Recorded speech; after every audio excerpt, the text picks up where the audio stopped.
Tá, então a concepção divina, César Maharaj.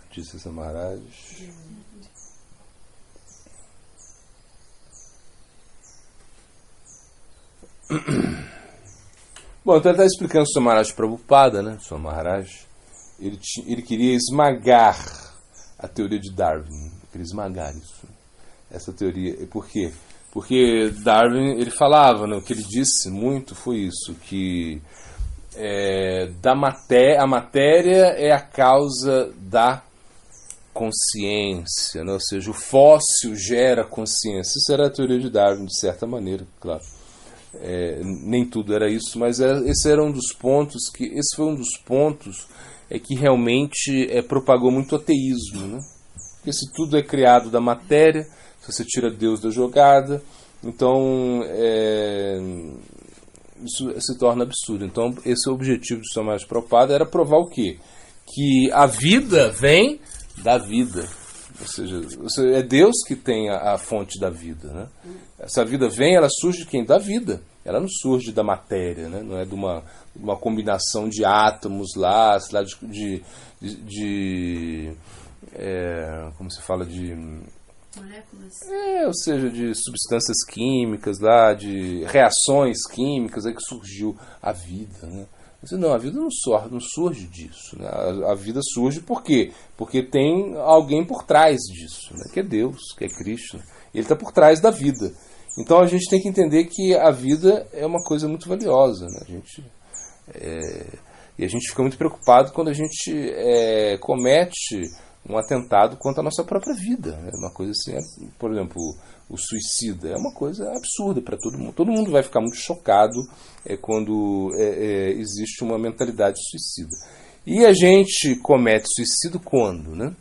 Nrideham Adyan Sulabam Sudurlabam Plavam Sukalpam Guru Karnandaram Maya Nuklana Labaswatiritam Pumam Bhavabudin Atme Matare Atma. Isso. Ou seja, quando você realmente tem um corpo humano de vida, você tem um corpo humano de vida, né? Você tem o corpo humano, que é uma coisa tão difícil, né, de você alcançar, e que você alcançou ele, e você tem as instruções do mestre espiritual, você tem a instrução dos Vedas, do conhecimento védico, né? Você tem um mestre espiritual. Então você tem tudo isso e você realmente não faz nada. Você realmente deixa essa oportunidade passar. Tem um corpo humano, tem instruções, tem ajuda, e você não valoriza isso. Então é como se você estivesse cometendo um suicídio. É uma coisa assim. Então é uma coisa muito forte, né? Você tem essa capacidade agora de conexão com Deus, com Krishna, e você não faz nada, você não se preocupa com isso, você não se preocupa com a sua espiritualidade, entendeu? Então isso é uma coisa muito forte, né? Então isso é como cometer suicídio. Por quê? Porque na forma, os animais, eles não conseguem fazer isso, as plantas também não, ou seja, eles têm a consciência deles, é diferente.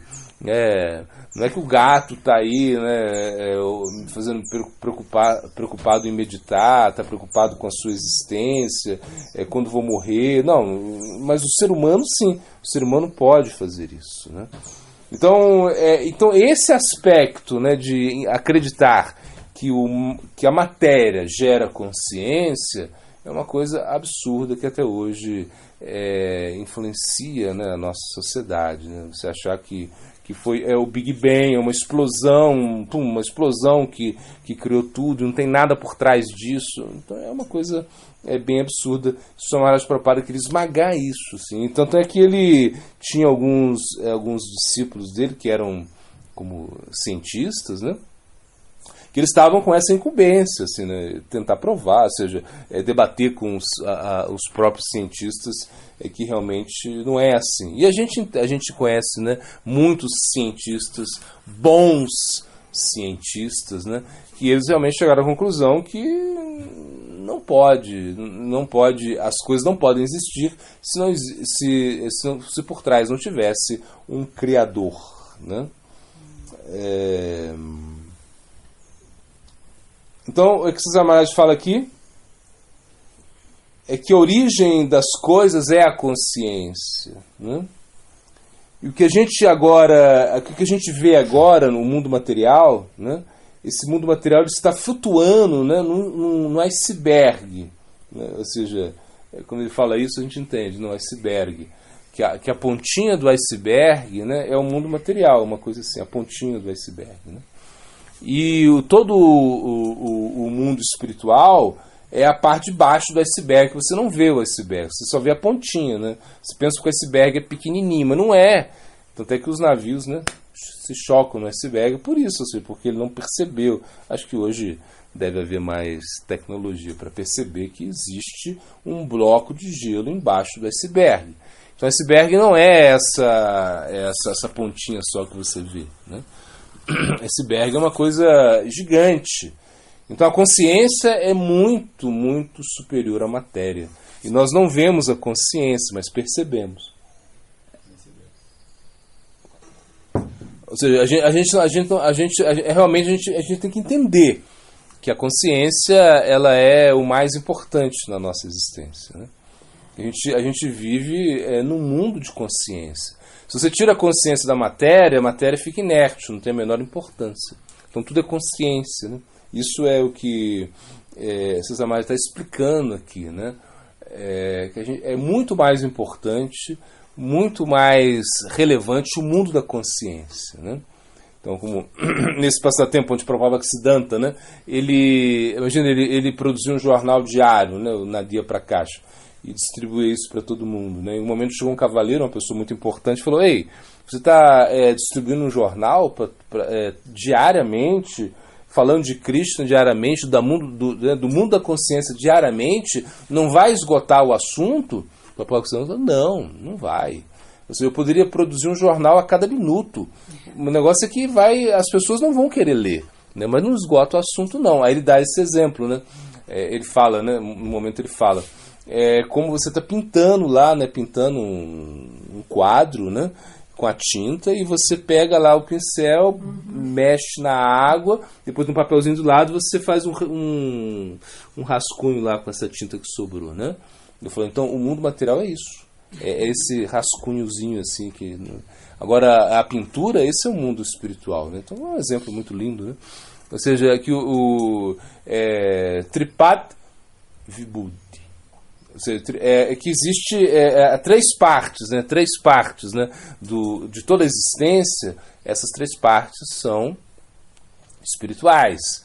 Ekapati Vibhuti, uma parte ela é material. Então nós somos a exceção. O mundo material é a exceção. Ou seja, a gente está aqui, né? E a gente fala, você está falando de Krishna, está falando de Advaita Acharya, falando de Rupa Goswami, de Jiva Goswami, ou você está falando, sei lá, de Platão, de Sócrates, de Jesus, enfim. A gente acha que eles são minoria, né? Jesus, quantos que existem? Existe um, né? Quanto a população, né? Qual o número? Bom, agora somos 7 bilhões de pessoas, mas desde que Jesus, né, estava aqui, quantas pessoas passaram no mundo, né? Quantas pessoas passaram no mundo desde que Raghunath Das Goswami esteve? Enfim, são poucos, né? A gente pensa, é pouco, é exceção? Não é. Na realidade, isso é a regra. Ser como Raghunath Das Goswami, ser como Advaita Acharya, ser como Jesus, ser como Sócrates. Essa é a regra. A exceção é a gente. Né? A gente é a exceção. Ou seja, a gente nós estamos num caminho assim, completamente desviado. Está desviado. A gente está acreditando que a matéria é a solução para a nossa vida espiritual. Para a nossa existência, a matéria. Eu vou solucionar todos os meus problemas através da matéria. Não é isso. Né? Então, por isso ele está falando, a consciência flutua, né, um mundo de consciência. Você está flutuando no mundo de consciência, como um iceberg, né, uma coisa assim. Né? A consciência é a coisa mais substancial, mais original, né? E os diferentes tipos de pensamentos, ideias, né? Isso o quê? Isso é algo que é matéria também, né? Ou seja, o mundo das ideias, o mundo dos pensamentos, tudo isso ainda é material. Por quê? Por trás disso está a consciência, né? Então todas essas ideias, tudo isso está flutuando no mundo, no oceano da consciência, né? Então ele está falando, é o mestre da consciência. Então existe um mestre da consciência, como um hipnotizador. Né? Imagina, a gente fica muito encantado. Por exemplo, se eu conseguisse hipnotizar vocês aqui agora, né? Aí eu pego uma pessoa que vou hipnotizar você começa a achar que, sei lá, que isso aqui é chocolate, você começa a comer à mesa pensando que é chocolate. Acontece, ou seja, isso é uma coisa que você... A hipnose, ou seja, não é uma coisa assim do outro mundo. A gente vê que a gente tem certos estados de hipnose. Nós temos, né?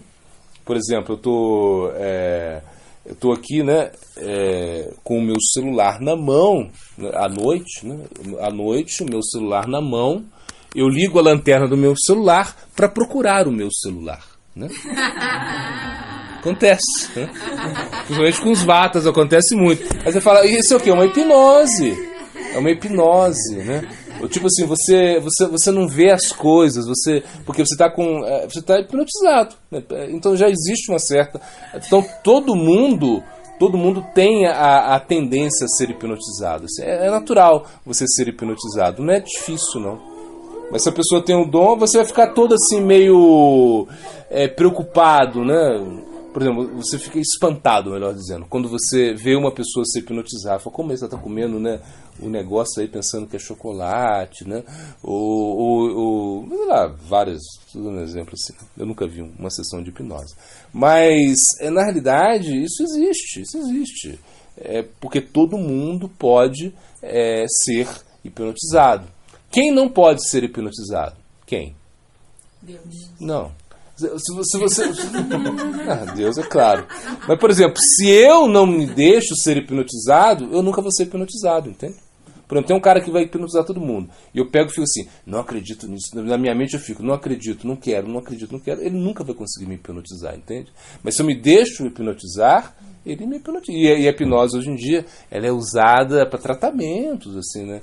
Psíquicos, a pessoa hipnotiza você conta tudo para ela, você pega as memórias, pega aquilo tudo. É uma forma de que eles estão usando isso hoje já para, né? Por exemplo, na União Soviética se usou muito, né? A antiga União Soviética, hoje Rússia, bom, enfim, se usou muito hipnose para quê? Para as pessoas, para os atletas. Então, eles hipnotizavam um atleta, ele treinava sob o efeito da hipnose. Então, ele levantava muito mais peso do que ele podia, ele corria muito mais do que podia, né? Claro, pode acontecer lesões com isso, mas a coisa era vencer, né? A coisa era derrotar, né, no esporte a outra nação.